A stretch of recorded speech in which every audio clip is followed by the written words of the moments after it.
The following is a production of DallasCowboys.com and the Dallas Cowboys Football Club. How about them Cowboys? Yeah! Go Cowboys! This is Talkin Cowboys. Streaming live from the Dallas Cowboys World Headquarters at the Star in Frisco. First down. Handoff, Elliott plowing to the goal line. Barry, sacked by Lawrence. Prescott keeps it, and he bangs it in for the touchdown. And now your hosts, Isaiah Stanback, Heckma Harrison, Rob Phillips, and Kyle Yeomans. It is a Wednesday edition of Talkin Cowboys presented by Black Rifle Coffee Company here from the Star in Frisco in the SWBC studios. Welcome in, everybody. Cheers to having a fantastic week of football, getting ready for week one of the NFL season. We've got in studio a couple different samples of the Black Rifle coffee. We'll talk about that a little bit later on. Isaiah's getting his fresh smell of it all, and lots of really cool brands that they've got rolling out here, and we'll talk about it here in a little bit. But glad you're with us. Like the big man voice said, Rob Phillips, Isaiah Stanback, Heckma Harrison. I'm Kyle Yeomans with Chris Beam running the ship as always. How you doing, Isaiah? You look happy today. Heckma looking at me like I'm crazy. I'm not the only person who used to go through the perfume section of like Nordstrom's or something like that and smell all the colognes. And you had the little cup of coffee. Oh, I thought you were going to say the perfumes. No. Okay. Well, I mean, yeah. Well, you that's how you clear your palate. That's how you clear your nose. That's all that was. I was just like, okay. It was the hand motion. Yeah. So you didn't go in there and get all the samples, get a bag of samples. I'm the only one who did that? No. Okay. All right. Just don't leave me out there. These come with little tubes. Right? Had a little You're black not little the cap. only one. Thank you, Beamer. Thank you. And then my mom would get the magazines at the house, and you tear the little magazine sample out, and you rub the paper. Never did that. You never rubbed the paper Never out? did that. Yeah, I did that once. Thank you very much, Rob. I definitely did it once or twice. Thank you very for sure. much. Yeah. I wasn't talking about me. I was talking about, didn't Joseph Randall did that? That's horrible. But it's too soon. No, they're not too soon. No, but he good grabbed the shot. sample, did he not? Chris, it come was on, a sample. I used to go home with all the samples. They used to come like a little cardboard, little clamshell thing, and right in the middle, it had one little clip. And you take the little bottle out and you shake it up and you put it right on that wrist and you. That was a thing. That was a thing like in the mid-'90s, maybe. Absolutely. Yeah. Chris has been coming off the top rope all week. Man. I love it. Chris he's excited to be back in studio because when he was out in Oxnard, he didn't have the chance to interject and to provide some color. Macho now he's got the I'll chance. stop. He's I'm back. sorry. Hey, no, it's good. We like it. It's a part of the show. Goodness. But yeah, we've got the great smell of coffee in the room, and this is my favorite season of scents. I love like fall scents, like pumpkin and like leaves. Oh, you're a pumpkin spice guy. I'm a pumpkin spice guy, man. I love my pumpkin spice. And everything nice. Oh, all the way through. That's a throwback to the early talking days. How about that? Like the early days of this group, a little pumpkin spice. That's All right, Rob, give us some news and notes. Lots of cut downs yesterday and lots of wonky moves for this Cowboys roster to get it down to the 53 man. How much time are you going to give me here? As much time as you need. Okay, bear with me because I think the hardcore fan understands kind of what they're doing and that it's not final. This was the least final feeling roster cuts I have ever seen since I've been here. And I feel like it was a lot easier back when Isaiah was playing where they would make the cut to 53. Day later, they would have 10 guys on the practice squad and maybe a couple moves here or there. The expansion of the practice squad is what has changed all of this stuff because essentially now you've got a 55-man roster because every game week, you can elevate two guys to your roster. So it gives you more flexibility on what you want to do and how you want to break up, maybe guys between the 53 and the expanded practice squad. So interesting cuts, interesting 53 that they have right now. They don't have a backup quarterback. Who needs a backup quarterback? Who needs a kicker? They don't have a kicker right now. What about a long snapper? They've got to have a long snapper. They don't have a long snapper either. Oh, okay. They also don't have C.J. Goodwin at the moment, who is their special teams captain from the last couple years. So he was waived. Brett Maher, Jake McQuaid, Cooper Rush, Will Grier, Ben DiNucci, all gone off the roster as of yesterday, right? Well, that's obviously going to change. Will Grier, I think, and Ben DiNucci are subject to waivers. But other than that, guys can come back. So you look for guys to come back. They've got a couple spots at least that they're going to open up today. Tyron Smith should go on injured reserve. James Washington should go on injured reserve. And the reason why you have to wait a day to do that, for fans that don't know, is it allows them to, once they go to IR, they can come back at some point. Come back within minimum of 4 weeks. Obviously, with Tyron, it's going to be much longer than that.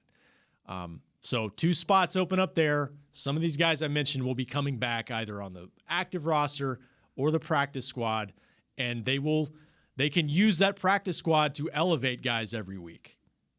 The catch is there's a limit per guy, three elevations per. So they will have backup quarterbacks. They will have kicker. I think they will have a long snapper. They will, but right now it's a lot of moving parts, as Bill Parcells used to say. So ultimately, all of that in synopsis, you cut these guys that are obviously going to return, that most of them are not subject to waivers. You can bring them back. You can have a deal pretty much set in place as they walk out the door that they're going to walk right back in the door.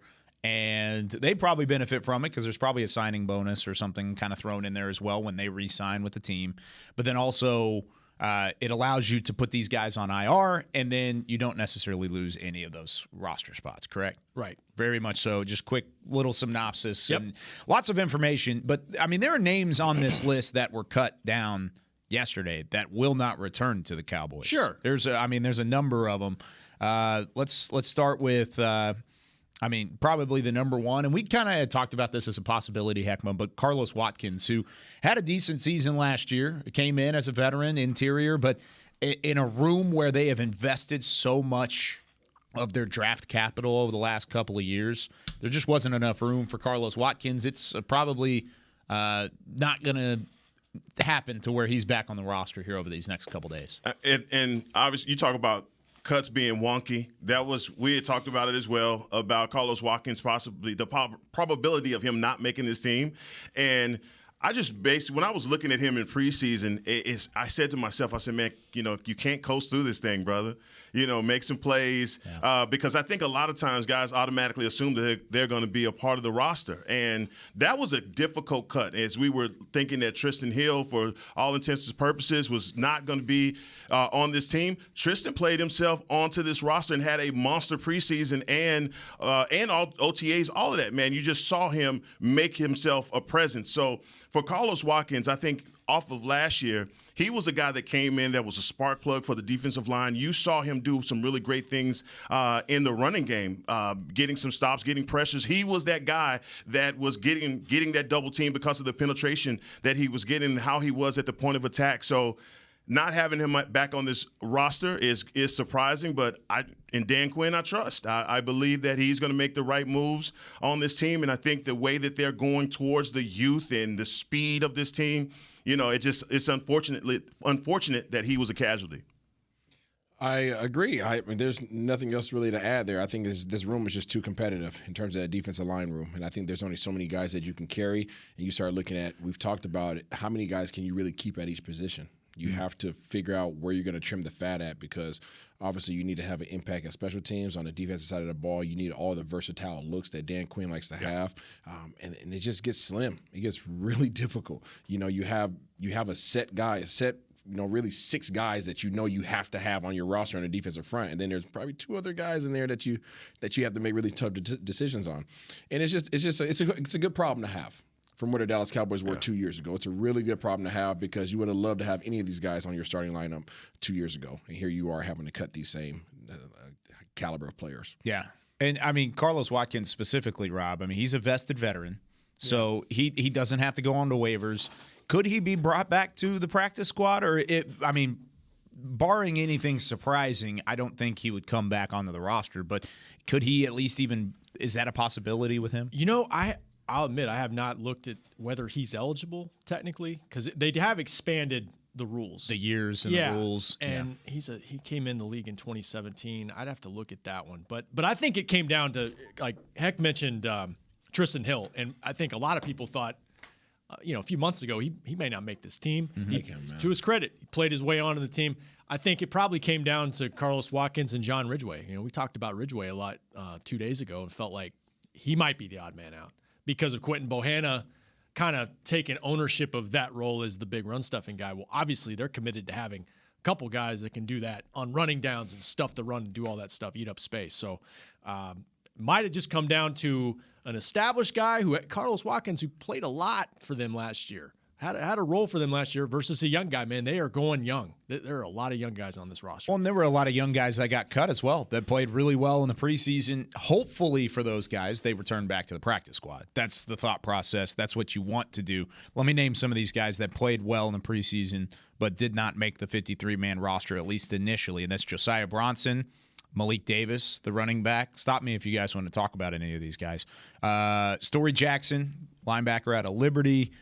How about Amon Simon, who played decent up on the line of scrimmage? Brandon Smith, we talked about him, wide receiver, was fantastic. Had the catch of the preseason on the tiptoe grab in the end zone. Mika Tafua, the defensive end. Wanye Thomas, the safety. And then TJ Vasher, who didn't really show up in the preseason games, I think the way we anticipated, but he was at least there in practices and practiced pretty well. Anybody there, guys, Isaiah, that you maybe had your eye on, and at least if you had the magic touch, that they would be back on your practice squad? Vasher. Really? I like him. I think he practiced really well. The thing that sucks about the receiver position is you're going to do as well as the opportunities that you're presented with.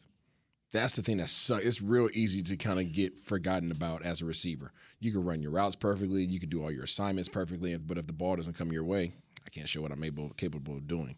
So it's funny. People used to always ask me, what position do you prefer to play, quarterback or receiver? Quarterback. I can control my outcome.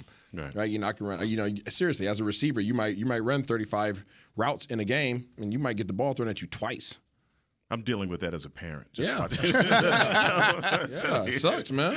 It does. So, I mean, for guys like him, it's the reason why for guys like him, it sucks because he didn't get a lot of opportunities presented to him in the game. But in practice, when the opportunities were there, he converted on them, right? But nobody talks about practice. Practice doesn't really matter. You think about guys like Dennis Houston. Dennis Houston, I've mentioned it many times, he is a Dak Prescott guy. That is his best asset. However, in the preseason, it sucks because what? Dak Prescott's not playing in the preseason. No. So if you don't have any chemistry with these other quarterbacks, nobody in the world was good for the Cowboys. The world doesn't get a chance to see you. Yeah. Brandon Smith, I think for me, it was surprising just because he's put together two good camps back to back. I think people were whispering about him last year about the job that he was doing and still didn't get an opportunity. Hopefully he's someone that gets to come back. But a guy, Avante Collins, the right tackle, 76, I was surprised about him. And just our need at that position overall. And he's someone that I think this organization has vested time in and built him up. To see him get cut, hopefully he's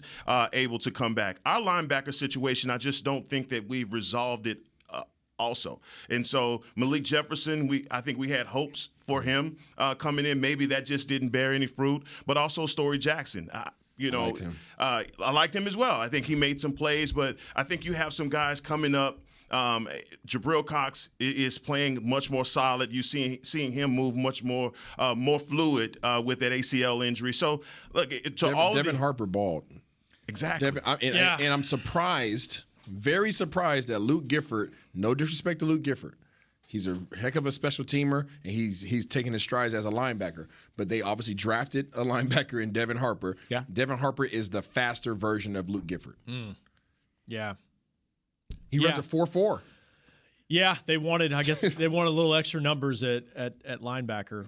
Those are some good names. I was going to say Malik Davis. I thought he made the team. I really did. I thought just the way that he played and the fact that, we'll see if he goes through waivers. I thought the same thing, Rob, until I thought he was on the team too. And I think I told Kyle this right before the preseason game. I'm like, oh yeah, Malik Davis is in that conversation. Wait a minute, Rico Dowdle's not suited up? Oh yeah, he's got his pads off and he's got his jersey on. Right, and then you're like, And all three starting running backs, the top three running backs are not playing. But I think the thing that surprised me was not only did he not make it, I thought if he wouldn't make it, it would be because they would go heavy at tight end instead, and they didn't. They kept three tight ends at least for now. Sean McCune gets waived. That's what I was going to ask you about. That's because we thought it was probably going to be Hendershot or Sean McCune. Yes, or both if they go light at another position, and they didn't do that. At least for now, they didn't do that. But again, he's eligible for waivers as well. A couple other guys. Wanye Thomas is a guy they liked. You knew they liked him because they gave him. How often do you see a safety returning kicks in a game for the Cowboys? They wanted to maybe see what he could do. Alec Lindstrom, the young center, I think is a guy that I think they see potential in. But again, there are just only so many spots. Question. Yeah. Of the roster, the way it sits today, how many of these guys will not be on the roster come Friday? Are you talking about 53 men? 53. Like the ones that made it. The ones that made it as of today. There may be 2 or 3 guys that are sitting on the bubble right we now. know that because there's no kicker and no long snapper. Yeah, it's true. So there's definitely 2 guys that are not going to be there. Yeah. Right, but you take into account a Tyron situation and some of the other moves they have to make. Yeah. How many of these guys are no longer on this roster? You'll have a minimum of 2 spots open when Yeah. James and Tyron go on IR. So, but yeah, there could be more they need to create. I mean, depending on. They kind of saved themselves a spot by go ahead and reserving Damone Clark, because Clark could have been one of those guys that you needed a 53-man spot for to make room for, but instead they put him on the reserve in the NFI immediately, so he's not eligible to play this season at all. Actually, he is. Oh, he is? He Okay. is, and I wanted to bring that up. Because I was confused about that too.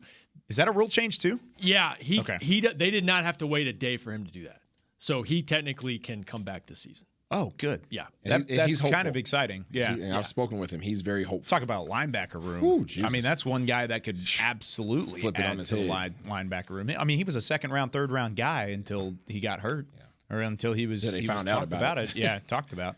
So yeah, that makes sense. So you think 2 or 3 of these guys are not going to make Absolutely the 53? What names do you have? Okay, your eye on? let's be simple. Let's make it simple. Long snapper, kicker have to come back, yes? Sure. James Washington, Tyron Smith. That's a swap. Boom. Done and done. Okay? Michael Gallup's still there. He passed his physical yesterday, which talk about news and notes. I mean, that's a big one. Yeah, he's not going on PUP, so he's taking a 53-man spot. That's crazy to me. Yeah. That's pretty wild. ACL used to be 12 months off the rip. It hadn't even been 8 yet. You think he's hasn't ready? been 8 I know what months yet. Jerry's saying. Do you guys honestly think he's ready? I get that we're on the Cowboys broadcast. Do you guys truly think he's ready? No, I don't. I don't Do know. you think he's 1 month into the season ready? See, that's where I was about to lead, though. You don't play. I've never seen a guy come back this fast from an ACL anyway. So You don't play for another week and a half. So, and they already said week 1's not a possibility. Week 2 is 2.5 weeks from now. And if he's already passing his physical, then he might be ready by week 2. But on PUP, it would have been 4 4 weeks. weeks. Four. And So Mr. Jones said what? What was his statement the other day? if it were the Super Bowl, He'd he play. he could play. But, I mean, you know that training staff better than anybody. I trust those guys with everything. I know you do. And the fact that, it's not PUP, then they really, truly believe within 4 weeks of the regular season, like by end of September, he could come back. Can you help everybody? I'm sorry. Go ahead. You were getting you were about to go somewhere controversial, and you got sidetracks. And I want you to go back. Who are the? He wants to keep you on the straight and narrow, Isaiah. He wants you to take it all the way home. You was on your way, and you got stopped. So who are the guys that are on the 53 right now? 2 people at what position? Or if you don't say the name, what position at least are you looking at that you're saying, oh, you're not safe in that room? I think Luke Gifford is still a toss-up. Okay. As much as they like Marquise Bell, I think he might be a toss-up. I know they like him a lot, though. Would you keep him or Israel Mukwamo? Mukwamo. Really? Mukwamo. Okay. Because you don't need another big hit guy. You know, Marquise Bell's he's a replacement for J-Ron Kearse. You need a guy who can run sideline to sideline and get some interceptions. And I think Bell would get picked up immediately, though. Probably. I mean, any of these guys you cut are going to get picked up. I mean, that's the thing. You know, like that's where you're at right now. This time of the year, when you have guys that made your initial 53, but probably may not make your final 53. Those guys are going to get picked up. Yeah. Well, I think they can kick they're probably going to try to kick the can down the road a little bit with this because. Like those 2 spots, Tyron James. Okay, you can create 2. There's more than 2 guys I mentioned that need to come back. I mean, you have to have a kicker, you have to have a back, but you can massage it through the practice squad at least for a couple weeks and kind of just see where your roster stands after that. I think Big John Ridgeway is one of those guys. I think Ridgeway is one of those guys that you cut because you trust. It sounds bad, but you trust that the league saw what he put on film in the preseason, and you feel. When did that change for you? When did that change for you? When he played. Yeah. Of course, I mean, but that was a turning point. Because at first you were not that. You were not like that. I was very hopeful because he's huge. He's ginormous. But we've talked about it. What was successful in college may not always be successful in the league, especially when it comes to the big nasties. And when you think that you're just going to come in here and bulldog these cats, it's not. It's not that. Yeah, and I thought Quentin Bohanna was in a direct competition with him from the beginning, and I didn't think that they would carry both of them. And that's been my argument since OTAs. I think they since love the moment Bo. they got him. I think they love Bo. They love Big Bo. They do love. They love the crap out of him. I think they're hopeful. You can see that grow as training camp went along. Absolutely. They love that dude. He was up there in the starting lineup half the doggone time when they were doing those collaborative practices. So I think that Ridgeway is definitely one of those guys that he'll find his way back in the practice squad and they can move him up as they see fit. Because I can't see somebody picking him up and saying, "Hey, you're on our 2 deep." It's crazy how many the last 2 draft classes, and I think I counted up. I think over the last 2, the rookies from 21 and 22, it's like 22 spots that are taken up right now. Like it is it's a youth movement, and I kind of struck a nerve when I put on Twitter. I couldn't believe this, man. Like of the 53, and it's going to change. It's not going to be the final 53, but 46 of the 53 are guys that were drafted or signed as rookie free agents by the Dallas Cowboys. Like that is 46 of the 53. 87% of your roster is homegrown. That's wild. That's where a lot of frustration stems, I think, for Cowboys fans. That's the thing. Really it's like Hex says, nothing wrong with that because that shows that you can identify talent, and draft, and scout, and all those things. You're really good at that. But but there's a flip side of it too. I think it. Go ahead. No, go ahead. Finish it. I think it. That also reemphasizes people's point that they don't go out and be aggressive and add guys outside the roster. Yeah, how do you supplement those spots? Like look what Philly did yesterday. Yes. They had a hole at safety, so they go make a trade with the Saints. And go get Gardner Johnson, who's a good player. And does experience come into that as well with the guys that you have? You know, of those 40 some odd players, you know, the lack of experience. I heard 30 of them only have 2 years of NFL experience. Yeah, so they're young. Can I ask a question? Please. Boss Man Fat. Okay. Is he on this roster because of what they hope he can do eventually, or from what they've seen him do? It's 100% hope. Right now, it's hope. He's got the tools to do it. Like the makings of the pie, the ingredients are all there. There hasn't been a pie in the first 2 years of his career so far. But he hadn't done it. Yeah, second round draft. If I'm, they're sitting in the cupboard right now. I don't care about that. No, I know. I know you don't. The Raiders didn't care about their first round pick. They cut him. Oh, Leatherwood. Yeah, and they're getting killed for it. Yeah, that's okay. He's not good. If he's not good for your team, get him off. Yeah. I mean, if it's me, and I'm not obviously not in that room getting paid for this, I keep Marquise Bell, and I have Israel Mukuamu as my emergency corner. And I cut ties with Kelvin Joseph because of what he's shown you on and off the field. I think there's a lot of people who agree with you. Not necessarily inside this building, but but I mean, yeah. I mean, you like that route that Mukuamu jumped in the Friday game, huh? He did play corner in college. Nobody had questions about Israel Mukuamu's ability to play the ball nor his footwork. That was never a question. The question last year was his physicality. What did he address this offseason? His physicality. Yeah. First thing I watched as soon as the Denver game come on. All right, here we go, Israel. You got a chance. Pow. Oh, okay. All right, maybe he just tightened up for one hit. Pow. Another one. I saw this cat flipped the switch. Yeah. He flipped the switch, and then guess what? When the ball comes his way, he's a cornerback. And I got to say this, man. It may be a sign of respect that you're not saying his name, but Simi Fehoko. Because you're not talking about him, maybe that he's earned a little bit of your respect by working his way onto the 53. And look, it's no secret. There are a lot of people that have been down on him, not being able to run routes. Routes on it just looked ugly. Working onto special teams, all of that. He's a guy that worked himself into shape, and he made the 53. I don't believe that anybody has been as tough on Simi Fehoko than I have. No. And I think that he did everything possible during this preseason and the camp to prove that he should have another chance. I think he did everything possible. He had good practices. When he was in the game, I don't care if it was freaking give me touchdowns, he took them. Right? He did. He took them, right? They still there, right? 2 touchdowns in the preseason. Okay, so he did everything that he possibly could. Is he still considered, in my eyes, a fringe guy? I do believe so. He's one of those guys for you. Once obviously Gallup's getting counted towards the roster, but when James Washington comes back, you'd be keeping 7 because you'll go down Dennis to 6. Houston made it too. So yeah, there's a couple different names. If you had to choose Dennis Houston or Simi Fehoko, who are you going with? Right now? Right now. Dennis Houston. Okay. Who are you? Which I hate to say. I would go with Simi because I think his long-term upside, I think he's got a ton of long-term potential. You may think I'm crazy. You play with Miles Austin. His skill set reminds me a little bit of Miles. But you're starting to sound like the front office. They're hoping for the future instead of dealing with it now. No, you're right. And, one more thing about Kelvin Joseph to that point. I just think they look at it from there's the off-the-field stuff. Legally, they didn't see enough there from everything that happened legally to say, okay, we got to cut ties, obviously.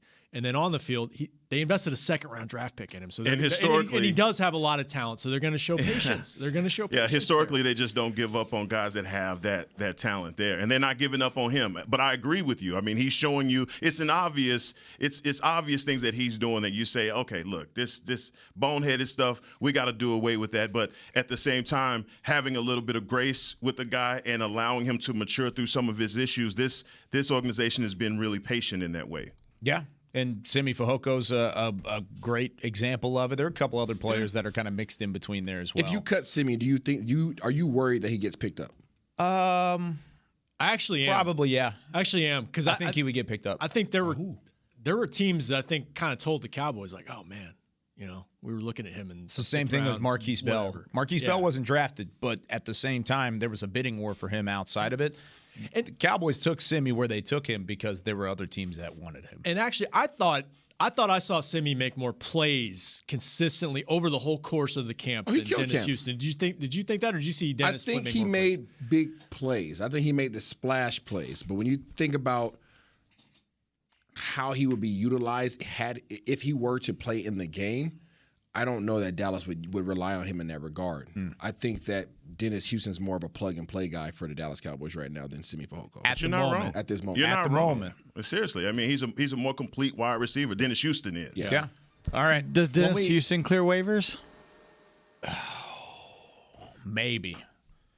Then there's your gamble. It's tough. Yeah. Maybe. I would say yes. From what he's put on film, yes. But from what's being said about him from Dak and everybody else, maybe not. No. Dak stands up and talks about how much he loves the film is what people watch. Until the number one of the top quarterbacks in the league says, hey, this is my guy. He's undrafted, and I would love to have him. And then you hear Michael Irvin come on the broadcast and say, well, Dak wants you. You're on the roster. Yeah, and the other thing, the thing that got me about Dennis Houston real quick, Kyle, is that Babe Laufenberg comes into camp the last week of camp, and I'm talking to him on the bus going to one of the games, and I was like, who stands out to you? And he said Dennis Houston. And he'd been there for a day or two.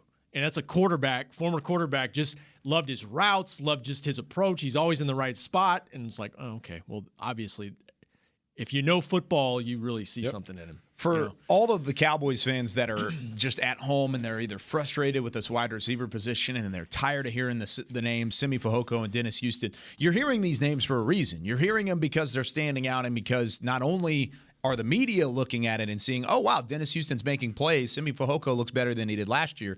That's what QB1's saying. That's what Dak Prescott's laying out there for you guys. But when we come back, let's talk about the guys in front of Dak Prescott. Have the Cowboys made a decision on who's replacing Tyron Smith at the left tackle spot? We'll talk about it when we come back with more Talkin Cowboys. Todd thought it would be secure to jog in the cheetah savanna. Todd believed the big cat repellent he bought online was reliable.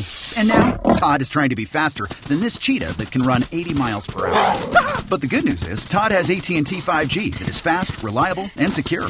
And he learned the best thing to do is stop running and toss her the backpack with the beef stew. AT&T 5G. Fast, reliable, secure. It's not complicated. 5G requires compatible plan and device. 5G may not be available in your area. See att.com/5G for you for details. The Cowboys way, where 16 Hall of Famers and 5 championships shows us what success looks like. Where turkey is always the second best part of Thanksgiving Day. Where we are all defined by one single thing, the star. Where we as fans know it's our job to keep the tradition going. Bank of America is proud to be the official bank of the Dallas Cowboys and to support the quest of living life the Cowboys way. Copyright 2020, Bank of America Corporation. This sweet! Did you get to work on time? Yeah, but I just realized it's Sunday. Little Sweet says head on home. Dr. Pepper's on its way. So sweet, unique. Baby, there's nothing better. I bet you've probably done something that deserves a Dr. Pepper. Did you invest your nest egg in an NFT? Yeah, and I don't even know what that is. It's a non-fungible token. Everyone's overdose on something that deserves a Dr. Pepper. Nobody protects you from mayhem like Allstate. I'm a broken traffic light. Stop and go is the name of my game. It's easy. You go, they go. Or was it they go, you go? And if you have the wrong car insurance, these repair costs could stop you in your tracks. So get Allstate's new low auto rate and be better protected from mayhem, like me. Not available in every state based on coverage and limits selected. Subject to terms, conditions, and availability. In most states, prices vary based on how you buy. Allstate Bar and Casualty Insurance Company and affiliates, Northbrook, Illinois. Back to Talkin' Cowboys. Back here from the Star in Frisco as Talkin' Cowboys rolls on, presented by Black Rifle Coffee Company. And while we have an opportunity, let's talk real quickly about Black Rifle. Isaiah showcasing the calf blend right there. That's like be careful with that. That's one, like a caffeine jolt for like a professional coffee drinker. That's the one right there. CAF is what it is on Black Rifle or coffee.com, but it's like it's even got a disclaimer on there of like, oh my gosh, there's a lot of caffeine in this thing. You've got the Medal of Honor blend, which is really, really cool because every time you buy that blend, the proceeds go to the American National Medal of Honor Foundation. You've got Flying Elk, which is the lighter roast. I like the light roast coffee. And the Flying Elk is one of their newer blends. Really, really, really tasty. I actually tried it this morning. And then that is the Freedom Roast, which is the one I'm going with right there. Yeah, it's a medium roast, and it's it's inspired by the Declaration of Independence, and it's got a hint of cinnamon in it. So that's the one you're taking home? That's me. Rob's going to take the CAF, the CAF, the one with the disclaimer on it. There we go. That's the one you need. There we go. BlackRifleCoffee.com. Go check it out. Boom! There it is. Black Rifle, Nate baby. Newton in Black the Rifle, flesh baby. here on Talking Cowboys. Nate, we transitioned going into the break about offensive line, and it was almost like a sign that Explosion. you just appeared. Yeah, it was It's hurricane a shot in season. the dark, and that Isaiah just that Nate just pops up. The out dark of nowhere. cloud coming around the corner. Here he comes. It's Nate Newton. Black Rifle. You didn't look very happy though. No. Why are you not happy? Because we didn't handle the situation right with as far as our offensive linemen. We didn't execute it as a staff, as a coaching staff. If we had a left guard that was competing, not only for the left guard job, but possibly the future left tackle, and he only took reps as a second teamer as a left guard, that was not executed right. Isaiah said repeatedly, plan 1 failed. That was Josh Ball. Plan 2 failed. And what was that? Matt Waletzko. Matt Waletzko. That didn't make it. So all of a sudden, plan C was for your left guard to be your future left tackle. Why was he not starting at left guard and working on days when Tyron was out with Josh Ball at the left tackle? That was not executed. What was not executed was we had a guy in Connor McGovern who should only been playing backup center, backup right guard, and backup left guard. And he should have been working at center if he was going to be playing in your last game. We dropped the ball as a coaching staff. More so, Coach Philman dropped the ball because we should have been executing this. When you're trying to look at your backup quarterbacks and who is going to be the starter, you need a solid first-team line. You need a solid second-team line so you can properly give these guys a chance to be who they can be. We have dropped the ball. Yes, we've had great practices. Yes, there have been up-tempo, but the use of our players have not shown up. So your frustration stems from not only the lack of investment on the line in terms of personnel, right, but the lack of investment in terms of reps for Tyler Smith at both tackle and guard, because they exclusively said during training camp, you are a guard. No matter what happens at tackle, you're our guard. Right. You're upset that he didn't get any snaps out at the left tackle Yes, spot. because I know why Coach McCarthy said, okay, if I had to start today, Connor would start. That's because the kid, his ankle was hurt. Yeah, he's got so an I ankle understand injury. that. Yeah. But when you lose your left tackle, seeing that 2 games, not only during practice, but in games that Josh Ball wasn't working out, oh, boom, I'm the offensive line coach. Let me quit playing here. Let me quit playing. Let me get this kid out at left tackle every chance I get. Let me work this guy at starting left guard every chance I get. It's just the way the lack of execution. The lack of execution, because I ain't worrying about the fourth-team offensive lineman. I'm serious. I don't know their names. I mean, when I was on TV, I'm stumbling, bumbling, because I don't know the fourth and fifth-team guy because they're not going to play for the Dallas Cowboys, not this year. What? I know 4 out of the 5 of us were there on site for a good portion of the camp. Yeah. What percentage would you say you saw Tyler Smith at guard versus tackle? It was 100 to 0. I think. Yeah. Now McCarthy said during OTAs and minicamp, 60%. It was 60-40 tackle to guard. But that ended in mid-June. And I felt like that was even generous, too. 60-40. I think it was more like 75-25. Yeah. So, Nate, Dylan, I'm sorry. Go ahead. No. I was just going to say that their rationale is at least he's played tackle in college. Yes, sir. That is a positive. And he hadn't played guard since Fort Worth. That's North right. Crowley High School. So let him just focus on that.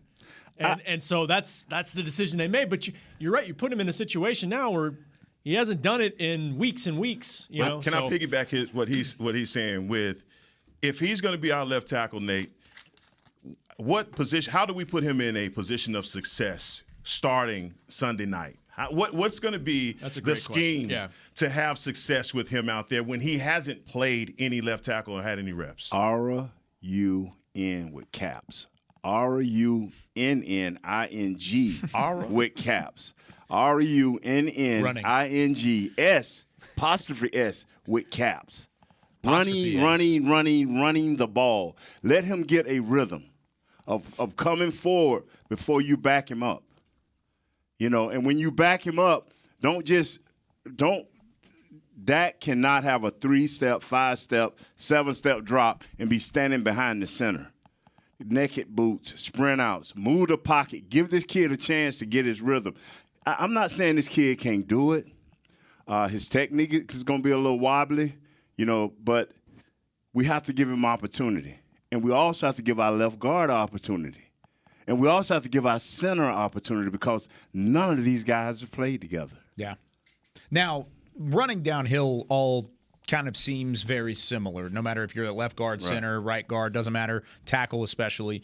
But how much does it change from pass protection? Because it changes quite a bit, right, in terms of the depth that you go backwards, the way that you work on your pass sets. How much does it differ for a guy like Tyler Smith, who is going from left guard, has played some left tackle during his collegiate career, but now he's immediately going out there and, by the way, he's facing Tampa Bay. Stand up right quick. Like, just take your thing off. Stand up. Standing up. Standing up right here. Which one of these guys? This is my center. This is my center. Okay. This is my tackle. Okay. All right. This is the guy that's over me. Okay. Is Heckler going to be Vita Vea? No. Listen. This is the guy that's over me. I got comfort. Unless you got a hell of a first step, Snugly. I can set up. Now, let's move over here. You move in here. You over there. You in here. You the guard. He the center. Okay, you're flipping. Now I'm out here.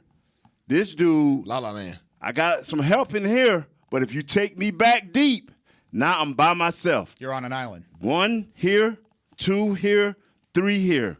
And I got to dance with all of this. And what have I said all training camp that this kid has had? Lazy feet. Can he line his feet up with his eyes and see what he need to do? That is the difference, brother.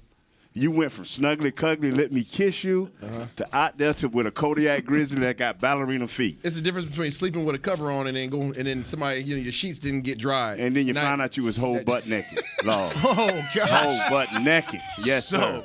So no, because we got Nate in here. And Nate, I got to ask you, like, I've heard you talk about the continuity problem, but also I've heard you talk about his hand placement, saying that his hands are just too wide. They are. They're too wide. And the sense of urgency with his footwork. And you talk about Connor McGovern coming into camp. You saw that his sense of urgency with his feet were a lot better than the rookie. Yes. But how problematic is it, not only are you talking about his feet, but his hands placement and not being able to center his punch inside, and you hadn't seen that all camp.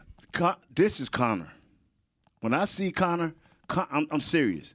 When I see him warm up, man, Connor got the deepest knee bends I ever seen for a lineman. He can just bend down and shoot up. You're talking about Connor McGovern. I'm saying he can get ball. He punch. Oh, man, he working it. He punching. I'm like, wow, Connor looks good until somebody line up on him. And then he can't transfer all this great technique that he's worked on onto this person. Maybe that's lack of reps. Maybe that's lack of confidence. Maybe they just got to get him in there and get him going and get him feeling good, and maybe that'll change because he can play, but now it's in his head. The other kid, Tyler, it's just him. He went to Tulsa, and he just dogged folks. Mm-hmm. For 2 or 3 years, he just picked people up out of their shoes and displaced them wherever they were. He was like a storm. I'm going to displace you from Florida to Georgia. That's just how he was. This ain't the same thing. You ain't going to just grab this big old dude that Tampa Bay finna bring him in. Yeah, so speaking of Tampa Bay, so Vita Vea is going to be over Connor McGovern. Yes. Okay, but as we're talking about Tyler Smith, and you're talking about his hand placement hasn't been what you've liked. What you needed it to be. His footwork hasn't been there in terms of him being out of position, which has caused him some of the troubles in terms of his holding calls and all the things of that nature. Now you're about to face probably the fastest second level defense in the league in terms of linebackers. All these guys run 4-4, 4-4-3. How do you now help him in those situations when they have to pass? Because you're going to throw the ball. You Especially got it's got to be 3-step drops. It's got to be 5-step drops. Like I said, you got to move the pocket. But more importantly, you're gonna have to be great film studiers as coaches to make sure you know where they're lining up at. You don't need no surprises. Surprises are like, I don't know who to block, and now we got a beeline to your quarterback. Confidence level in our coaching staff being able to develop this young man to be the left tackle, heir apparent. My level of what I believe can happen over the years is I've seen him develop and help steal. But other than that, I'm not seeing much. But I'm going to be honest now. When you draft a guy in the first round, you're saying to yourself, if we just work on his technique, because we know he got the heart and the ability, you don't want to second-guess that. So all we got to do is work on his technique. He's going back home. He's clicking his heels 3 or 4 times. He's going back home. We're not in Tulsa anymore. Yeah. There's no place like home. We are not in Tulsa anymore. You're not looking across the line of scrimmage and seeing Tulane. Yes. Hey, man, either that butt naked locked in Alaska deep freeze, or you click your heels and go back home. There Y'all you have go. a great one, man. All I love right. y'all. Nate Newton joining us here on Talkin Cowboys. Let's take our final break. When we come back, we'll wrap things up and look ahead to what else could be on the horizon for the Cowboys right after this break. Nate, your polo. Did you get to work on time? Yeah, but I just realized it's Sunday. Little Sweet says head on home. Dr. Pepper's on its way. So sweet, unique. Baby, there's nothing better. I bet you've probably done something that deserves a Dr. Pepper. Did you invest your nest egg in an NFT? Yeah, and I don't even know what that is. It's a non-fungible token. Everyone's done something that deserves a Dr. Pepper. The Medal of Honor is our country's highest military award for valor in combat. More than 40 million individuals have served in the armed forces since the Civil War. Fewer than 4,000 have received the Medal of Honor. The National Medal of Honor Museum will be a place to preserve these legacies and inspire America. It's being built right next door to the Dallas Cowboys in Texas. Help us honor our country's greatest heroes. Learn more and get involved at mohmuseum.org. The Cowboys way, where 16 Hall of Famers and 5 championships shows us what success looks like. Where turkey is always the second best part of Thanksgiving Day. Where we are all defined by one single thing, the star. Where we as fans know it's our job to keep the tradition going. Bank of America is proud to be the official bank of the Dallas Cowboys and to support the quest of living life the Cowboys way. Copyright 2020, Bank of America Corporation. Todd thought it would be secure to jog in the cheetah savanna. Todd believed the big cat repellent he bought online was reliable. And now, Todd is trying to be faster than this cheetah that can run 80 miles per hour. But the good news is, Todd has AT&T 5G that is fast, reliable, and secure. And he learned the best thing to do is stop running and toss her the backpack with the beef stew. AT&T 5G. Fast, reliable, secure. It's not complicated. 5G requires compatible plan and device. 5G may not be available in your area. See att.com/5G for you for details. Back to Talkin Cowboys. Whether you're watching from home or you're cheering in the stands, with Essilor lenses, you can see every exciting play. Book an appointment at your local Essilor experts and see what Essilor can do for you. See more, do more, Essilor. Ramrod.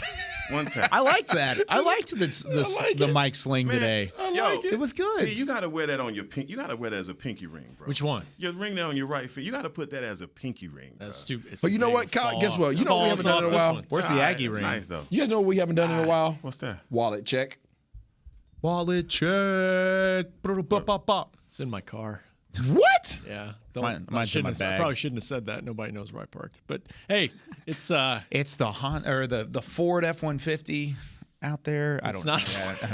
I've got it though, and I appreciate Maserati. it. It's helped the back. So you're slim and trim now. It's yes. Slim and trim. It's helped the back. I appreciate it. Look at you, right? There you go. How about that? Hey, quick little news updates, right? Okay. We're taping this 11:45 Central Time. Early round of claims came in. Cowboys did not claim anybody. They didn't have any the guys that they cut. I think all passed through waivers. We mentioned Alex Leatherwood, the former first-round pick of the Raiders. He got claimed by the Bears. Bears made 5 claims today. Wow. So that dream's over. Yeah. No movement by Dallas though so far. So that's good news on one end is that you haven't lost any of the guys that you thought you might lose, but you also haven't added anybody as far as the offensive line is concerned. What was the cutoff time for that? Whoever. Usually they come. There's like 2 rounds, I think, and first is 11 Central Time. Okay, and then I think there's another round of. Why do they make everything so complicated? It's very complicated. You gotta be so. What's the main difference between PUP and IR now? What's the major difference between PUP and IR now? Because that confuses the crap out of me now too. I want to say PUP, you can participate in like rehab work, and IR you can't, or something. There's some kind of weird wording in there. Well, that'll be our homework assignment. Yeah, we'll get back to you on Friday. The rules are basically the same. Yeah, that's what I'm saying. They changed the criteria it, to which list you're on. You know, because before IR, when you were on IR, you were done. Yeah. Right now it's like IR 4 games. Well, how is that different than PUP? Yeah. It's confusing. We'll do homework. We'll get back to you on Friday. It's irritating. All right, let's end this thing on a high note. We got Nate in here, and Nate, I mean, no place like home. Yeah, no place like home. We're not in Tulsa anymore. Thought process. Let's end this on a high note. What is the strength of this ball club right now? If you had to say one area, one unit, and I'm not going to say, like, you can't say offense or defense. You have to give me a specific unit on each of those. What is the number one strength? Isaiah's giving me a sniper eye. What's up? Defensive line.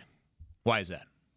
Because you can put a lot of people on the defensive line. A lot of people got to get thrown in that mix. I think you have a good line. I think Big Bo in there. I think Gallimore in there. Obviously, you got Dorrance Armstrong. You got D-Law. Then you can always walk the bazooka himself down there as well whenever you need him to. So I think that's a solid defensive front that's going to see a much improved run defense this year.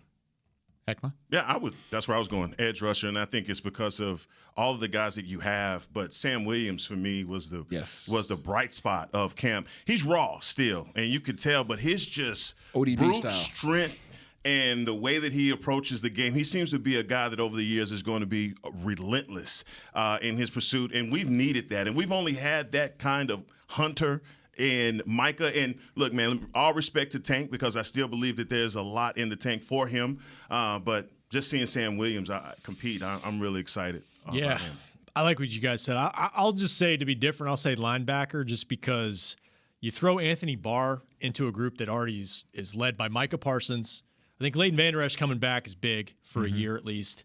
And then I throw Jaron Kearse into that mix too because as much – he's a linebacker. Yeah, I mean, he's around the box. Kind of like Micah. You bring him down when you need him. He's not playing deep safety. He's more around the line of scrimmage. And so throw all that together, and it's about the versatility, and it's a really nice group. Did you like what you saw at a bar in the preseason? I did.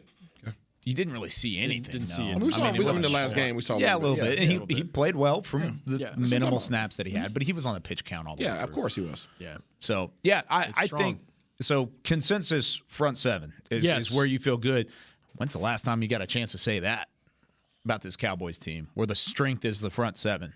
It's been a while. Probably since Wade was the coach and they had D. Ware and, and Spencer and those guys. Well, it's fun to think about. I think this defense is going to be nasty this year. I really do. I think this defense is going to be great, which makes me a little sad because then you think of the offense, and I think the offense can still be good. I think anytime you have a top 10 quarterback in the league, you're going to have a chance to be a good offense, and you have that. Dak Prescott. He's a top 10 quarterback. I'm not going to argue with you. He's a top 10 quarterback. I see Heckman looking over to Isaiah because I know Isaiah is the one that wants to take a drink of water. But with the offensive line specifically, I'm a little worried about that. R-U-N, baby. R-U-N. Yeah, you were like, wait, Ara. Running. Oh, okay. By the way, when he said that, I immediately looked up the box score from week 1 last year when they ran 18 times for 60 yards. They're going to have to do more than that if they're going to make Nate happy. Ara. U-N. Caps. All right. That does it for us here on Talkin' Cowboys. What a fun episode this was. Went a little bit long. Sorry, Chris. I'm sorry. Sorry, Beamer. When we come back on Friday, we'll get you ready for the week ahead. It's our final preseason episode because then next week we go Monday through Friday every single weekday from here on out. Or I guess it'd be Tuesday through Friday because we're off on Monday. But outside of that, we'll be back for the regular season. Special thanks to Black Rifle Coffee Company. Go check them out at blackriflecoffee.com. You can go get you some blends. Heckman's taking home the Freedom Roast. I think I'm going to take home the Medal of Honor. We'll see what you can do from there. But for Heckman Harrison, for Isaiah Stanback, Rob Phillips, Chris Beam in the back, I'm Kyle Yeoman saying so long from the Star in Frisco. We'll see you on Friday with more Talkin' Cowboys. This has been a production of DallasCowboys.com and the Dallas Cowboys Football Club. How about this, Cowboys? Yeah!